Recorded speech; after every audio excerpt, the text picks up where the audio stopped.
Where can you find the joy and the love? Because the pain and the loss is a lot, and it's there, and you have to deal with it. But we can't do that without some kind of life raft, some kind of way to recenter and ground ourselves. And I think we're saying things that, at least from what y'all have told me, like, it's a very literal metaphor between our relationships with our partners and our relationships with the planet, that if you're in a crisis or you're activated by something going on in your relationship, returning to those parts about your relationship that you love can re-energize it and reinvigorate it and move it forward in a new way. And I think that the exact same thing is true of creating security with the environment, is really tapping into what about this do you love. If you're a bird watcher, like you don't have to go to the loss of the trees or the pain that we're causing. We can go to the joy and the happiness and the deep connection that we have with the places around us. Welcome to Therapist Uncensored. Building on decades of professional experience, this podcast tackles neurobiology, modern attachment, and more in an honest way that's helpful in healing humans. Your session begins now with Dr. Ann Kelly and Sue Marriott.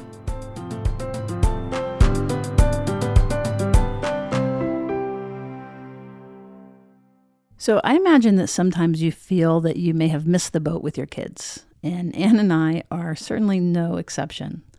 This was especially true when it came to things like them making life-changing decisions due to their uncertainty about climate and their future, and the world's future. There are a lot of big feelings around this, and it really, really matters. So today's episode is a little different. It's a conversation between generations about climate and how it's perceived so differently, and how to stay connected through difference. Our guest is Mason Marriott Voss, a homesteader who lives in southern Maine. He's a former debate coach and speech writer. He left the city to begin radically rethinking how we live, how we relate to our environment and each other. He now spends his time growing food, working to raise class consciousness, and falling in love with nature.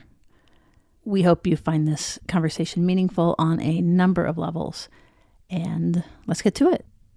Yes, so there's many topics, like you mentioned, that we're going to cover, but one of the ones that impacts our security, and it impacts every one of us, even if we're not aware of it today, and that's the impact of climate on our environment and on our own sense of safety in the world. So climate change in the world is impacting us every single day, whether we're aware of it or not. And actually, our awareness about the topic varies depending on so many different aspects: where you live, what privilege you have, how old you are. How old you are, what generation you're a part of, and when that awareness came to be. And we're going to talk about that today. So for many of us, these conversations, when we mention the word climate change, please don't click off, because it's a tough one. It's a tough conversation to be had, but essential. And been working on this podcast episode specifically for a long time and thinking about secure relating to such a difficult topic. And we realized that we've been having hard conversations in our family for many, many, many years, right? Yeah, let's call them what they are, arguments. Very intense arguments. That is true. And hopefully the conversation's evolved. And so we have decided to take a huge risk and be uncensored. And we have brought the oldest of our three kids on the podcast today to join us in the evolutions of this topic, in how we've talked about it, and so much more. So we want to introduce Mason Marriott Voss. Welcome to the show. Thank you for having me. It's great to be here. I actually do want to start quickly with a terms question. Anne, you referenced it as climate change. A lot of other people have been talking about it through the lens of a climate crisis, because change sounds really innocuous. But I think that, as a lot of this conversation will show, and it's been pointed out to me recently, that it's more of a human crisis. The climate, in the grand scheme of things, will be fine. The Earth will, in the long term, be fine. But humans, both our big civilization thing that we do, as well as like our individual lived experience of our day-to-day lives, are deeply in crisis right now. And that's what we're going to talk about, is that experience of it. I love that change, actually, because I could not figure out, when we were talking about climate change, I'm like, that's so distant also. Yet when we really get into it, it's so vulnerable. So I really like that shift, actually. So what did you say, human crisis? Right. Because you're right. Once we die off, the world is going to continue. Yeah, it's going to be fine. Right. The earth will be fine. And this was brought to my attention recently that, like you said, Mom, it's not distant. It's not out there away from us. It's very much an us problem. And coming to that realization about how much of a crisis it really is an evolution for all of us, isn't it? Like there's ways that we can see it as a crisis of this moment, a crisis of the future, but it's extremely real in the present.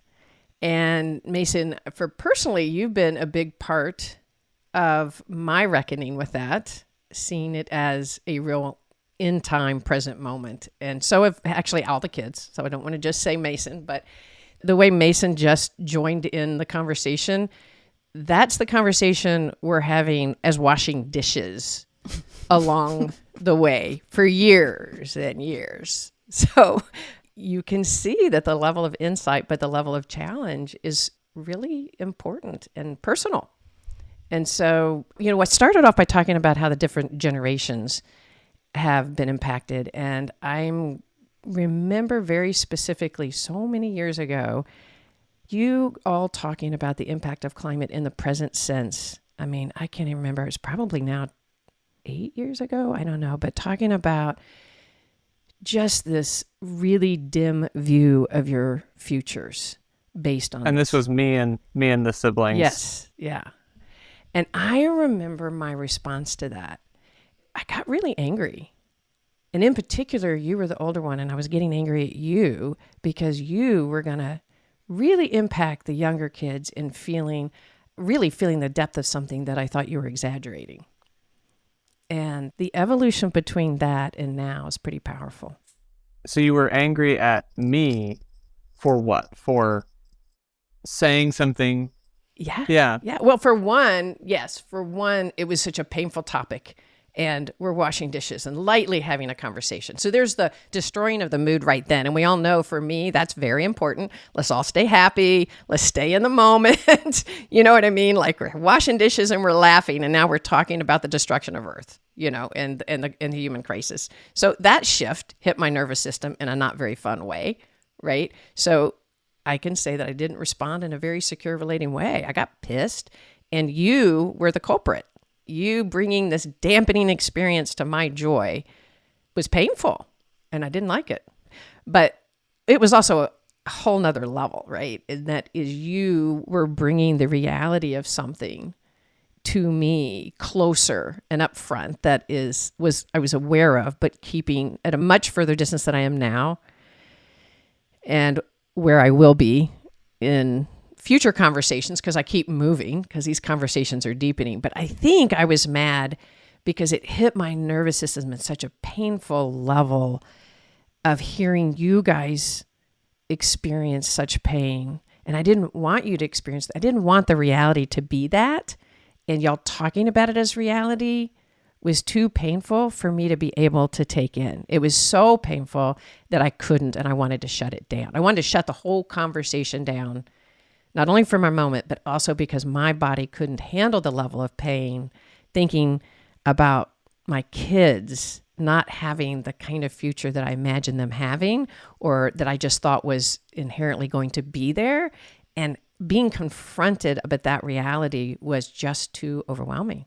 Yeah, it really can be and often is. I also will say that I certainly probably was being very antagonistic in my portrayal of and in the conversation I was having. I can't say I would have come from a very grounded or secure way in my own relationship, both in the household but also to my environment. I wouldn't say that my relationship was secure at that point either. I was very much in the other end of the extreme of the full despair, there is no hope, there is no future headspace and outlook, which there's an element to it of let's be realistic, let's be reasonable, and let's look at what the science says. And it's really easy to get there from that. But that's also not a productive place to have a conversation or live your life from, to be always present in the total despair, because, it paralyzes you. You can't, why do anything if there is no hope for any future ever? And I want to be careful and acknowledge that, for the vast majority of the history of this conversation, the types of people who've been pushing the narrative of, like, don't go to despair, don't be crazy, it's going to be okay. Like, those people are like oil executives and politicians for president. Like, those are not the type of people I'm trying to emulate in this discussion. But it is important to still hold back and say, like, that despair isn't valuable, but acknowledging, who has made that argument before and saying, like, I'm not coming from that place. Right. I actually think that's important, because I was thinking about this. I have a lot of shame and, having things, not completely doing all the right things like that. But could you say a little bit more, May, about that transition from, you were in a terrible, terrible, terrible place. And like Anne, we were really worried. We were resistant. We wanted to just say, oh, it's not true. You're being fed these things. And especially like even thinking about not wanting to have children, just the rollout of the impact of this. We, even just not that long ago when we were watching that movie, what was it called? Don't Look Up. Don't Look Up. And all three of you got really mad at us at the end because y'all literally experienced the movie differently. And that, that hasn't been that long ago. I am very interested because I imagine people listening are going to be in this shame place, or this, like as Anne was talking about pushing it away, or flooded and overwhelmed. So maybe say a little bit about your transition to the place that you are now. Yeah, I certainly, like you're saying, came into it very quickly went down like the doom loop of, it's all going to hell in a handbasket. There is no future. Like you said, like, why have children? That was, I think that might have been the conversation, and that you're referencing in the kitchen, was about that specific context and that specific question about having kids or bringing someone into a future where there is no future.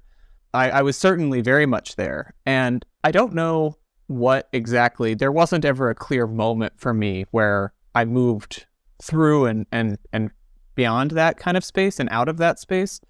It's certainly been a process, very long and very slow process. And y'all have been a part of that in all of our arguments and discussions, has moved it out of that space. And coming through that transition and being in the space more where I am now, where, I try to be as realistic and real as possible, right? The most recent IPCC report from the UN just came out, and they said, if we don't act within the year or so, that we will likely see the worst effects of climate change.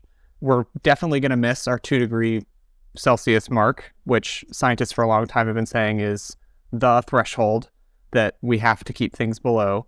But I don't want to make this about the science part. This is about, like, how do I stay in that space of knowing those things, knowing the science, and being realistic about what's coming down the pipeline, and preparing and putting on the best version of myself that there is to show up and deal with that.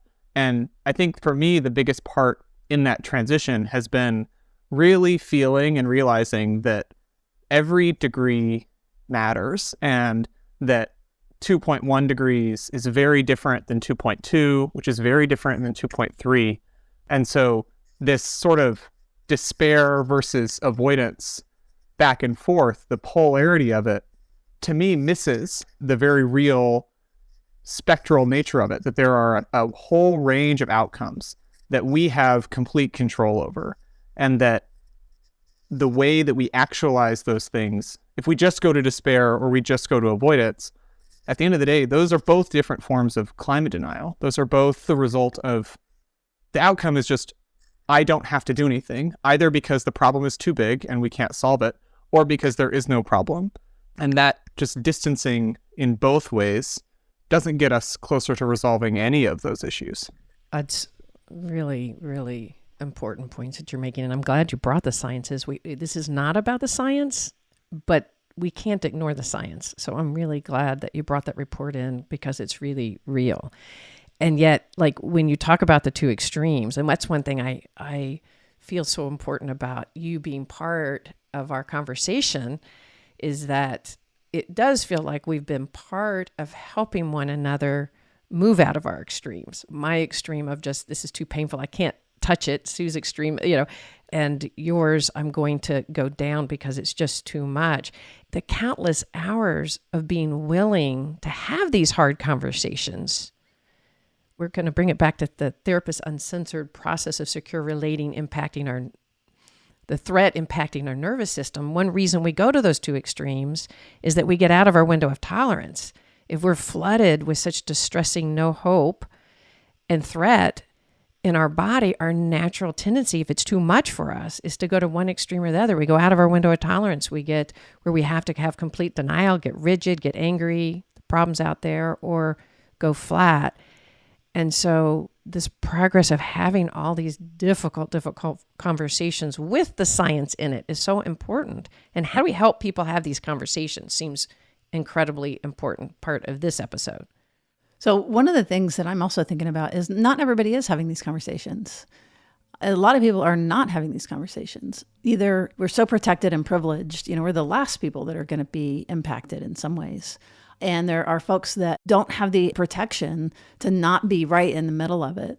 So I'm wondering if we can sort of talk a little bit about that around the privilege to ignore it in a way, and what we can learn from, folks who have been in it, who have been already up to their elbows in it. Well, that was part of the anger, right? Mason, for you and the kids, is that we had the privilege to ignore it too much. And that reality is real. And that's been part of the dialogue. Absolutely. I think that story, Mom, you were telling about the end of Don't Look Up, which, spoiler alert, like they don't solve the problem and everyone dies. And it's a metaphor for climate change if you haven't seen it. The end of that movie, the question that really activated me and my siblings was y'all asking, like, oh, what would you do? Like very casually, like, oh, what would you do if, when the asteroid is going to hit and we haven't solved the problem? Like, how would you spend your final days? I think that's good question. It's a fine question, and it is an interesting question, especially to ask your kids, just to get to know somebody better. But at the same time, it came from a different place from y'all than it hit whenever it hit us. Because, and I remember saying at the time, like we actually have to answer that question in our lifetimes. Overwhelmingly likely, we will have to actually answer that question. What do I want to do with my final days that are going to be cut short because of a natural disaster? And so there's that intergenerational privilege.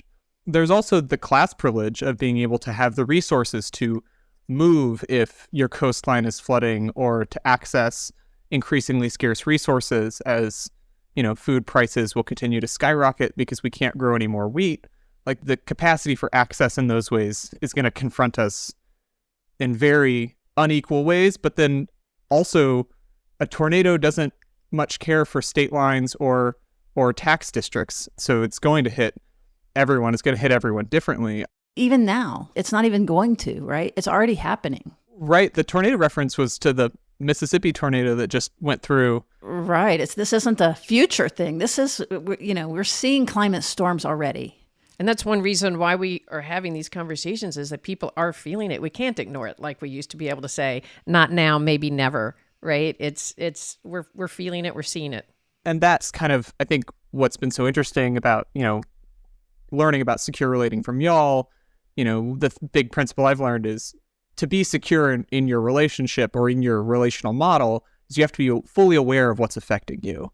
And kind of what we're seeing and what we're talking about is the environment, the climate being something that's clearly affecting us every day, and that we're really not aware of it and not letting it in. That's Anne's version of it. Or on the flip side, that it affects us in ways that completely are earth-shattering and we're completely shut down. I know so many peers and friends who go just all the way to that place of despair. And, I've asked this question, what is your relationship to the environment? And, I've gotten the answer before, like, how do you have a relationship?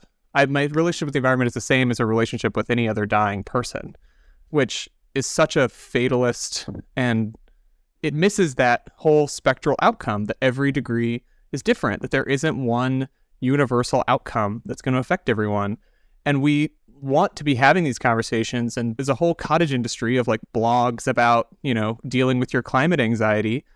online, and sure, go check those things out. But I think it's really interesting to step back again from that question of privilege and think about the fact that, we're grappling with this in our community, in our socioeconomic and racial brackets, and are really struggling to figure out an answer to that sort of deep despair question. But there are communities that have been struggling with those similar questions for a long time. A quote that really stands out and has really informed a lot of my politics and thinking recently is, "It is better to oppose the forces that would drive me to self-murder than to endure them." It is better to oppose the forces that would drive me to self-murder than to endure them. Huey Newton was a co-founder of the Black Panther Party, and he wrote that.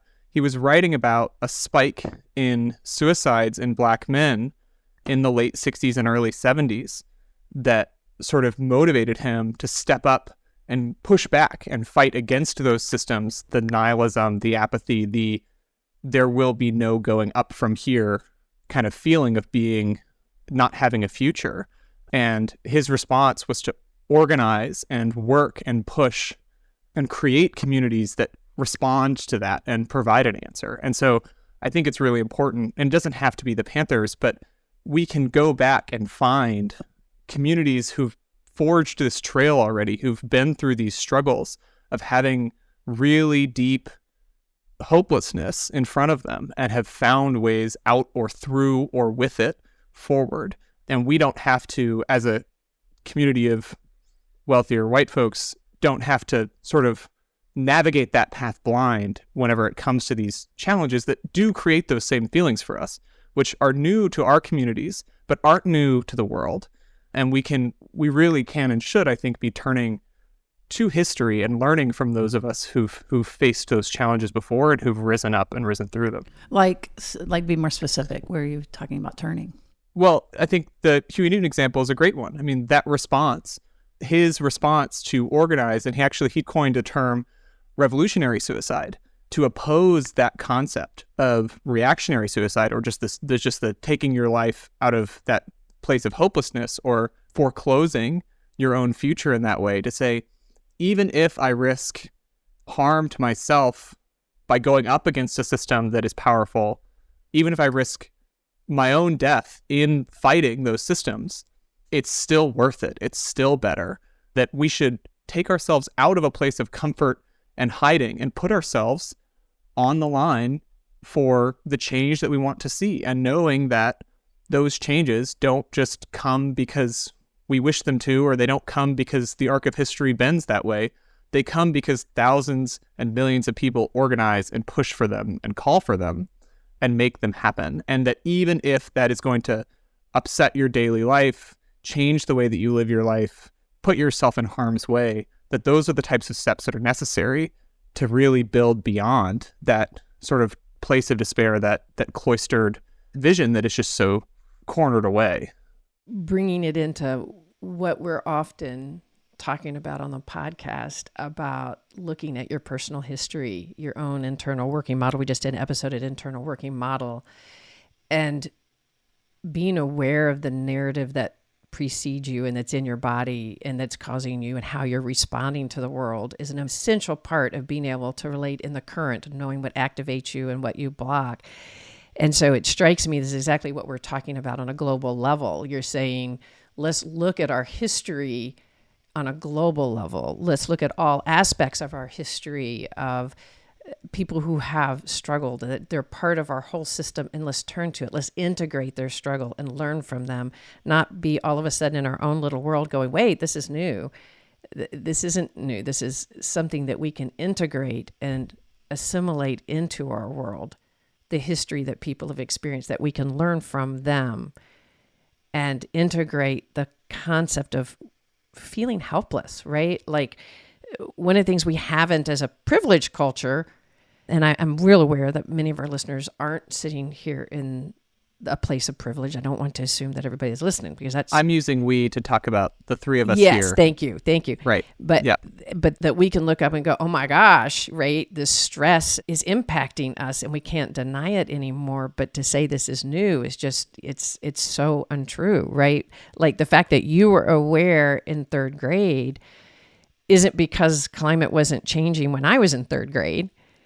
People were there standing saying, let's look at this, let's look at this. And if we had listened back then and really integrated what was scary for us to integrate and make the sacrifices, we would be in a different place right now. And so being able to tolerate, we're talking about the part of shifting this is being able to tolerate all the massive discomfort inside of us to really broaden our awareness of the pain that's inside of us and being able to sit with it so that then we can have the conversations that can pivot us into maybe into action that could keep us from going for a 2.1 to a 2.3. Does that make sense? Yeah, it does. And I also think that it's really important to highlight that just because these conversations aren't new doesn't make them easy. And speaking for myself, like it's been years of processing, and it will continue to be years of processing because the environment will change around me and my own experience of it will also change dramatically. And you don't just go from a place of no, we're all going to be fine to, okay, now let's do something about it overnight. There's a real struggle involved in all of it. And, you know, what our hope is in having this conversation is trying to figure out how to bridge the gap and help people go through that struggle, to encourage people to go through that struggle or engage with it and not turn away whenever it gets hard, but say it is worth it to dig in and really sit with it and feel it and struggle with it, which is, I hope, what we've been doing for the last several years together. You don't have a flip phone. You are pretty much... No, I do have a flip phone. I'm sorry. I don't have a smartphone. You've given up a smartphone. Like there are really big changes that you've made as you've progressed through this process of taking more responsibility. And I guess there's two things about that. One is I thought it'd be helpful to just say a little bit about your process and where you landed. Because, you know, for a while, I think that you were on the tip of the privilege, right? You're this attractive, tall, articulate, white guy with resources. And you weren't comfortable in your own skin. We were really worried about you. You were not in a good space.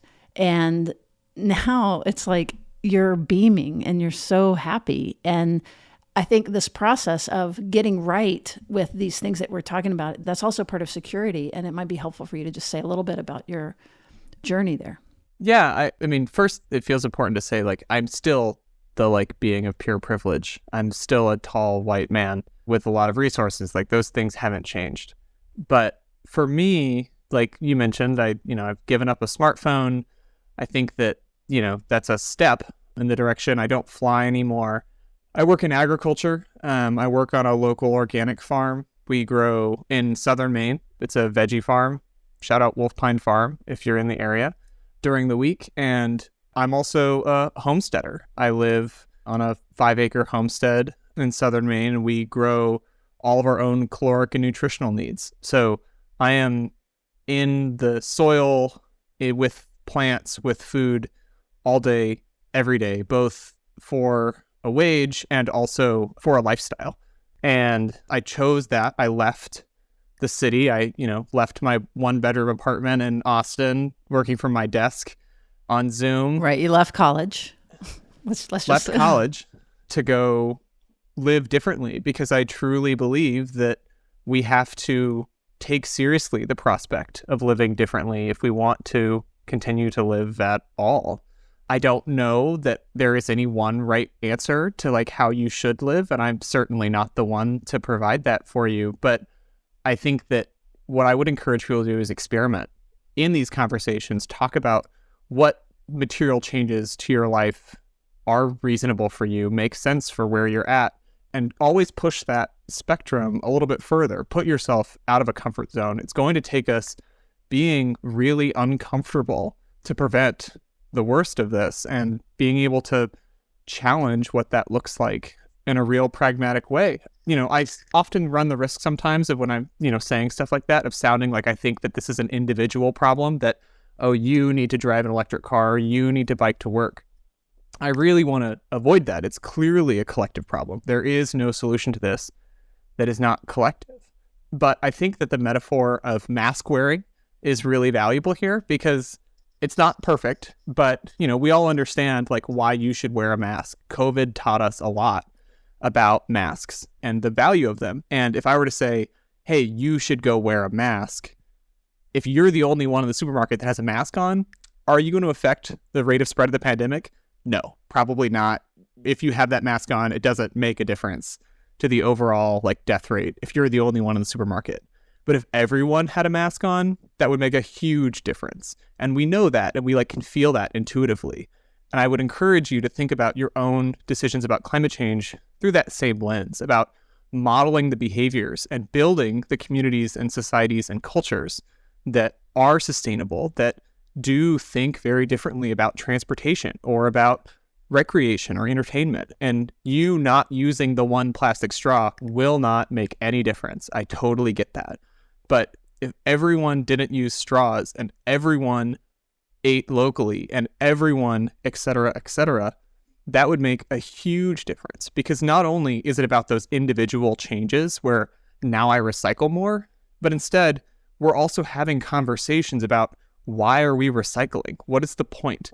You're doing things in your daily life that are building communities and cultures that are attuned more to our environments and being more in direct relationship or being more active, being an active participant in your relationship with your environment and not allowing it to be, as y'all were mentioning earlier, this sort of specter that's haunting your relational model and providing these outside stressors. You're really attuning to and sitting with how you interact with and affect your environment. And it's those kind of changes that I think make the biggest difference.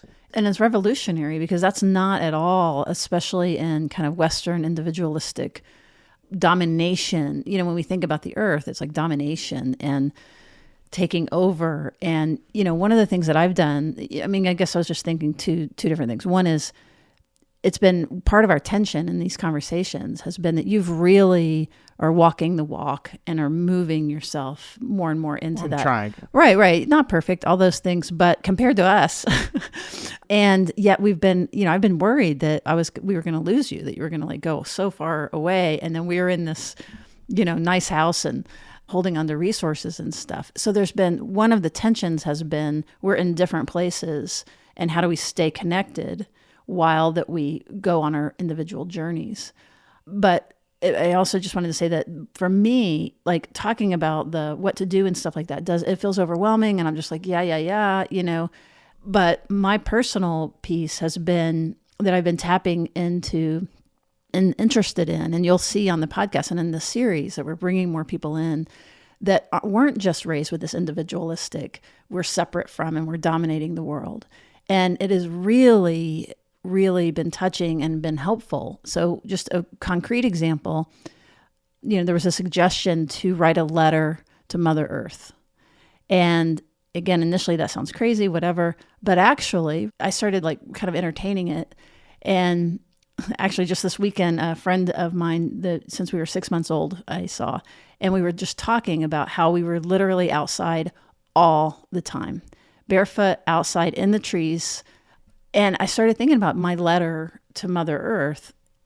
So there's just a couple of quick things in this, is that first of all, I didn't want it to be Mother Earth because like at first I was saying like I would write a letter to the friend of mine that I played with as a kid and that I was very much a part of, different than now. And I was thinking, why am I thinking of the earth as a she or a mother? I wanted it to be my peer. And I realized it's like to think of it as like this life-giving organism that it actually is, that we're harming, is just almost heartbreaking. Like it hurts. And so that was part of my resistance of looking at, like thinking of it as our mother, thinking of this globe as our mother, which it is, and then how we're treating our mother. So that's just been a little bit of a version of sort of my getting more on board and really being able to feel it from this compassionate, oh shit, I really do want to be in more relationship with and get out of my, domination and individualistic space. But it's heartbreaking. I mean, it's like, even talking about it, I can feel like, oh my gosh, that's a whole other way of thinking. So you're getting in relationship with the earth itself, not just the effects on you or us as humans, right? Like, yeah, with the animals that we kill, the right. people that have been displaced, the trees. So getting in that kind of relationship, I think there's the part of trying to relate securely to what is so painful is getting in touch with the impact that you are personally having, not just the impact on you, but personally having, and what are you willing to see in the relationship of the earth or other people or other cultures and how it's impacting us as a whole. Again, I think of policies that are either going to impact us or not. And if we hold only our personal impact, like let's just say we look at the United States and what's going to impact the United States, and we're going to jump out of the Paris Agreement, that is one at least aspect, and I am not at all claiming to have any intentional expertise on this, but at least it's a collective, universal push towards really holding everybody accountable. But we pull out if it affects us in a negative way. And if we're just looking for our own sense of how does this impact me? And if it impacts me in a good or a bad way, then I'll jump in. We're missing the interrelational. We're missing the most important part of secure relating, and that is holding self and other, whether it's earth as an other or each other in the family, but also communities all over the world, that we have to give up our own sacrifices and be willing. But that's not easy. It's a lot easier said than done, right? Like if I stop to think about, Mason, you mentioned not flying. Like that's not something I've been willing to let go of, So like, how do I rectify that? How do I incorporate, what am I willing to... Take the train. Yeah, it's true. I'm not the trains are much better, but like it's an improvement. Yes, but we all have different ways. Like we have to find our ways. We have to find what our ways are. And it can't be if I'm not living on a farm, right? And sometimes I've like had that guilt. Maybe I should, but like, how do I relate? Do I personally relate to Mother Earth or to the environment, and what sacrifices am I willing to make? I have to be willing to go deeper, but these conversations help me go deeper. Honestly, the deeper I get into it, the more I'm really willing, I think, in a more robust way to give up. If I can tolerate the pain of having these conversations, if I could really feel the impact on other individuals, it allows me to move that bar just a little bit at a time for the betterment of you guys, actually, our kids and y'all's future, but people in all parts of the world, not just what impacts me. And like, I do not want to underemphasize at all how, the point Ann you're making about it can be really, really hard and really, really challenging. But I loved, Mom, what you were saying about, getting emotional about Mother Earth. And I think the reason that is the case is because you love your mother. I love all of my mothers. Like that pain comes from the love. And I think that's the part that's the easy part to tap into the really deep love that we have for our environments. Like if you think really deeply about the spaces that you love or the spaces that bring you joy, that to me is the easiest way. For me, it's clouds. I just absolutely love clouds and being able to just tap into the euphoria that like a really gorgeous cloud or sunset Team fog. Yeah. Well, it just is so invigorating. Like it's energizing. It just like, I can't not smile. It's from that place that I think like that to me is the easiest entry point, is like, where can you find the joy and the love? Because the pain and the loss is a lot, and it's there and you have to deal with it, but we can't do that without some kind of life raft, some kind of way to recenter and ground ourselves. And I think we're saying things that, at least from what y'all have told me, like it's a very literal metaphor between our relationships with our partners and our relationships with the planet, that if you're in a crisis or you're activated by something going on in your relationship, returning to those parts about your relationship that you love can re-energize it and reinvigorate it and move it forward in a new way. And I think that the exact same thing is true of creating security with the environment, is really tapping into what about this do you love. If you're a bird watcher, like you don't have to go to the loss of the trees or the pain that we're causing. We can go to the joy and the happiness and the deep connection that we have with the places around us. The plants inside, if you look around right now, just your little house plants even, that are giving something to you and that you take care of. And like bringing that to awareness of like, oh, you're in a relationship with these living, or your pets, animals. It evokes the nurturing, and it evokes that better part of ourselves that if we're into the extreme of our shame or the nihilistic, it's no hope, we can't have access to that. So I love, finding the love, awakening by feeling the pain and reality, but finding the love. I love that. Like, it's just like we can, and for me, it's like the love of the people on the earth. And of course, for me, sitting outside, we all know that that's my obsession, being outside and having light. But like in the people of all sorts of different parts of this world, and tuning into each other as individuals and as a collective whole, that makes me feel love. Like sending this message out of secure relating around this topic makes me so happy, right? We don't want this conversation to be a depressing one. It's a hard one, but we don't want it to be a depressing one, because the goal is to inspire us into that love, into that action, and into the collective for each other. And I'm hoping this message hits so many people in that way. I think you're entirely right, and I love the point around the parallel between relating and, our content today is this conversation. It's like being able to move in and out of the pain and staying connected as we do it, and moving back, like not dysregulating, not getting overwhelmed, not shutting down, and, kind of coming forward in a way. And so I agree that it's like, the minute we started talking about that, like I just opened up.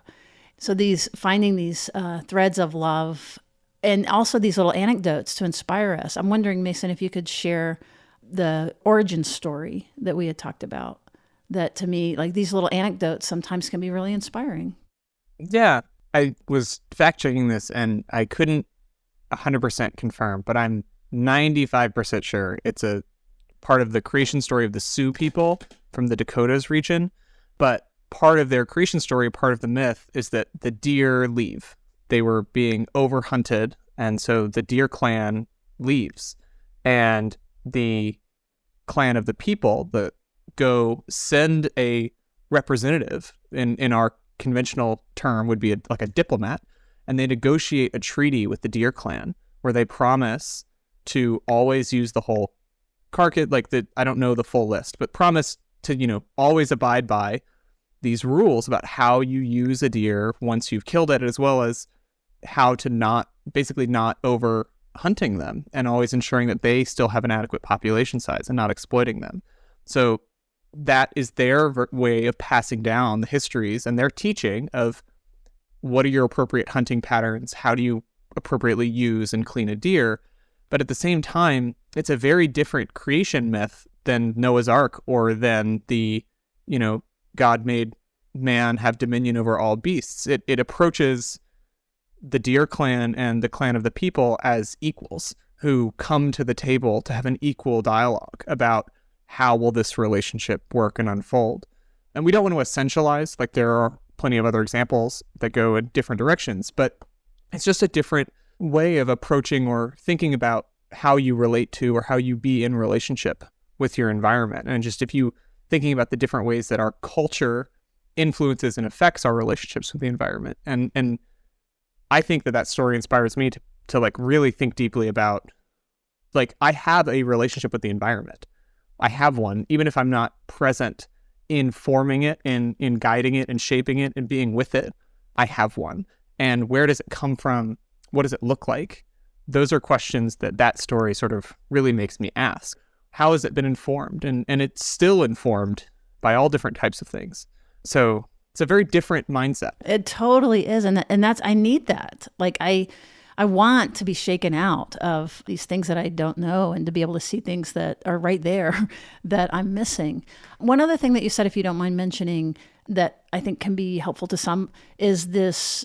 It was an example of people coming together and not being in this dominion space, but being in this, it's almost like an extension of the story related to this treaty that you have shared. Would you mind saying a little bit about that just real quickly? Yeah, so you're referring to the Cochabamba People's Agreement. Cochabamba is a city in Bolivia. Back in 2010, I believe it was, before the Copenhagen Accords, I think, there was a meeting of over about 40,000 individuals from over 100 different countries, representatives from 40 different official government designations, as well as dozens of indigenous tribes, activists, and local community leaders. Mayors are reported to have gone, just like local mayors and town leaders are reported to have gone and drafted basically over 17 days, a 20-page document with a list of demands, for lack of a better term, about how to deal with and grapple with climate change, or the climate crisis or the human crisis. And, I encourage everyone to go learn more about the Cochabamba People's Agreement, look into it, read it. It's very short, and it's not written by lawyers. It's written by everyday people. So it is not. Can you give some examples? And we'll reference this in our show notes, by the way. Yeah, so it calls for all kinds of things, everything ranging from like reparations for the atmospheric space that developed countries have taken up, and payment to developing nations for, halting or agreeing to halt their own industrial capacities, the sharing of technologies, the export of solar industries, etc., to countries. So outside of that question, it also goes to the elimination of debt, ending some of the debt lines the WTO has extended, as well as recognizing and acknowledging the UN human rights treaties that are certainly not acknowledged by a lot of countries, including the United States, as well as, I think they called it, I wish I'd read it again right before this, but I think they called it the Treaty for the Recognition and Respect of Mother Earth is another, set of documents that they put out about that. And I wish I'd read it more right before I started, but it's everything from social, political, economic, and environmental demands that they have. And it's inspiring to me to see communities of people that have come together in a democratic way and get 40,000 people to agree on anything. Like, it's gotta be some kind of common ground, like compromises were made. This document is agreed upon by all of those signatories, but it doesn't reflect each of their individual beliefs. It's their collective compromise. And to think about the elimination of WTO debt lines and reparation payments from the global north to global south as like the compromise position is just not normally a place that we think about that from. We think of those as the radical position, the far left position. But for those groups and those peoples, that's the compromise. And so really, to me, it's inspiring to see like, oh, we can actually reach some pretty good consensus on some pretty basic things that we would otherwise think of as quite radical, and sort of helping to expand that tolerance window that we've been talking about and really push ourselves into those spaces of discomfort. I also want to add that I know that I often can get accused of being a little political, just a little bit. Just a little? But I think that's okay. We clearly, are in disagreement about some of this. Like, the three of us all here don't agree on everything any of us are saying, right? We're all different. But at the same time, for me, it's really important to repeat or to say that not being political or try to stay neutral in a dialogue is still a political choice. Staying out or staying neutral from a disagreement always benefits those who have power and who are in charge, and in and of itself takes the side of the status quo. So to not be political or to avoid a political discussion is just as political as stepping into it and engaging with it. Always pick a side, even if that side is like, if you want to side with the oil CEOs, like, that's fine. Let's have a conversation. But it's still really important to acknowledge that every statement we make, especially on an issue like this, is a political statement, and we have to have those conversations in those ways. So I don't know. I was feeling myself getting very political and just wanted to share that. But we can't move anything unless we're in conversations, right? And so to whatever side you're taking, whether it's with the oil companies or really looking at Mother Earth, that the core is being able to be in conversations to move it, right? If we just polarize and say, this is the only way, this is the right way, you're the wrong way, we don't move the conversation. And in order to have it, we have to, and that's what we're trying to represent here, have the really painful, difficult ones, but stay in. Don't cut off. Don't just, if you're not going to live the way I think you should live, or the right way to be, then I'm going to move away from you. It's the tolerating and staying in, which helps us all move. And I'm so glad that this has been your vision to bring these conversations, to turn the mic on and to share this. And, for a while I was like, why are we doing this? This is crazy, but I really want to thank you that I think that you had a vision related to this. And, if we move anybody, like my hope would be, that we would move anybody to what you were just saying, staying engaged rather than flipping out either direction, so that you're not in contact with yourself and your feelings, your environment, and then the people near you. So, one thing, just kind of as we're wrapping, is that this isn't a call to be perfect, and it's not a call to do everything, and it's not a call, we live with this tension between Mason really doing, things more, and in comparison, probably not nearly enough with other people like your peers. But compared to us, you're far over there. And then I know compared to some of the listeners, I guess I'm just saying that no matter where you are, we don't know exactly what your move should be. But if you can tune into yourself and really listen, it's what is possible? What is something that you have thought about doing, but you haven't, or that that you sort of should, but you haven't, or the conversation, who do you want to challenge that you haven't? So that might be a way or who's challenging you that you can listen come back to and engage with, that you can listen to and come back and engage with in a really meaningful way. I mean, I think that that's part of the answer, Mom, to your question, why are we doing this, is because we've challenged each other. We've challenged each other a lot in a lot of different ways. And one of the hopes is that we would encourage people to continue to do that and challenge each other as well in your homes, in places with people that you love. Don't break up. It's not worth it. I was afraid he was going to break up with us. No, but his staying in and us staying in, we've deeply impacted one another. And I appreciated you mentioned that earlier, Mason, and I've said it, you and all of our kids have really impacted and continue to. I'm not wanting to present myself as I understand my secure relationship to the environment. Man, it is a struggle, but to continue to stay in and have it, boy, it really has been meaningful.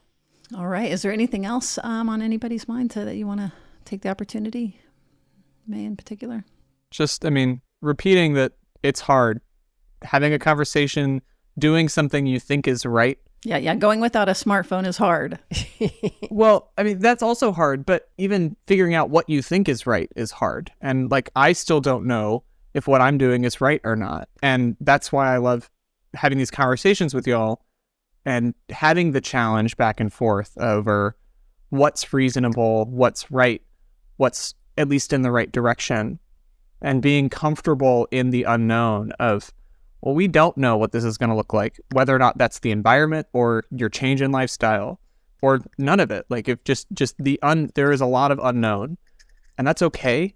And that exploration is the important part, not getting it right, because none of us are going to get it right. I make mistakes all the time, by anyone's metric. I make mistakes and do things wrong, let alone the people farther to my left. So that to me feels worth repeating, is just all of it is hard at every level, and nobody has it figured out. Right. And so the only right thing at this point is what Ann said earlier about staying engaged and not giving up, and really just kind of staying. That's kind of, I guess, to summarize, if you're staying engaged with your pain and with your desires and with your family and with people who are different than you, that to me is that's right. I hate the idea of right and wrong. was going to say staying, but I was, as you were saying that, so it's like thinking sometimes my challenge is staying engaged when the conversation is really hard and how much I want to back off of it. And that is, especially if I think somebody's like eye rolling me and doesn't want to listen, like, oh gosh, finding your secure place to stay engaged and not get self-righteous and mad or dismissing and like really looking at your ability to stay in the conversation, and just staying in the conversation is hard. Right? Like that is real. We've had a lot, we were teasing, but again, y'all have an image of our dinner table right here, right now. This is our dinner table. And we just put there's normally a lot more yelling. There's not. This is not our dinner table. Oh, it's the end of it. That if anybody's listening to this part, it means that they've stayed with us. So that you're staying engaged and you stayed engaged with the conversation. And we really, really appreciate that. And if there's anybody that that you think could benefit from hearing this, we really encourage you to share the episode and to follow up with some of the resources that we're going to put in the show notes, and to just kind of push yourself. If these kinds of conversations are valuable, if they bring you meaning or value at all, besides sharing, it would be great to jump onto wherever you get your podcasts and give us a rating and review. It's the way that other people discover us, and it is extremely helpful. Helps us spread the word for sure of security far and wide. Thank you so much, Mason. It was so nice. May. I loved having you on here. It was so fun. Thank y'all for having me. I really enjoyed it. Anytime. All right. Thanks so much, and we'll see you around the bend.